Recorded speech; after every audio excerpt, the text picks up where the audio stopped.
गेहूं के दाने।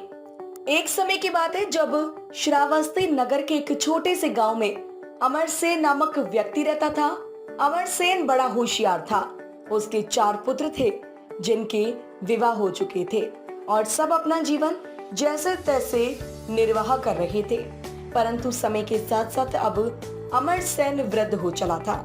पत्नी के स्वर्गवास के बाद उसने सोचा कि अब तक के संग्रहित धन और बची हुई संपत्ति का उत्तराधिकारी किसे बनाया जाए। यह निर्णय लेने के लिए उसने चारों बेटों को उनकी पत्नियों के साथ बुलाया और एक एक करके गेहूं के 5 दाने दिए और कहा कि मैं तीर्थ पर जा रहा हूं और 4 साल बाद लौटूंगा और जो भी इन दानों की सही हिफाजत करके मुझे लौटाएगा, तिजोरी की चाबियां और मेरी सारी संपत्ति उसे ही मिलेगी। इतना कहकर अमर सेन वहां से चला गया।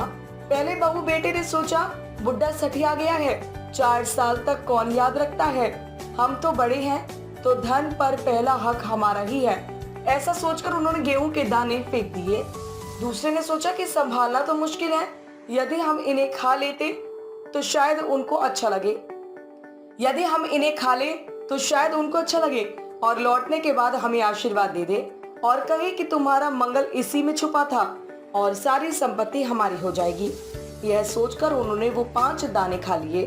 तीसरे ने सोचा, हम रोज पूजा पाठ तो करते ही हैं और अपने मंदिर में जैसे ठाकुर जी को संभालते हैं वैसे ये गेहूं भी संभाल लेंगे और उनके आने के बाद लौटा देंगे।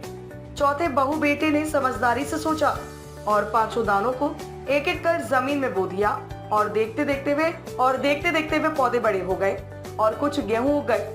फिर उन्होंने उन्हें भी बो दिया। इस तरह हर वर्ष गेहूं की बढ़ोतरी होती गई।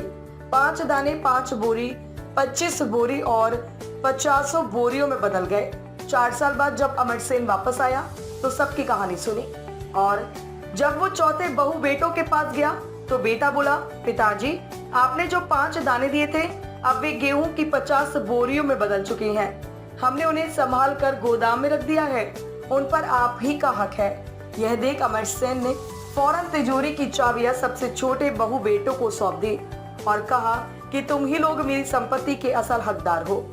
इस कहानी से हमें शिक्षा मिलती है कि मिली हुई जिम्मेदारी को अच्छी तरह से निभाना चाहिए और मौजूद संसाधनों चाहे वो कितने ही कम क्यों ना हो का सही उपयोग करना चाहिए। गेहूं के 5 दाने एक प्रतीक है जो समझाते हैं कि कैसे छोटे से छोटी शुरुआत करके उसे एक बड़ा रूप दिया जा सकता है।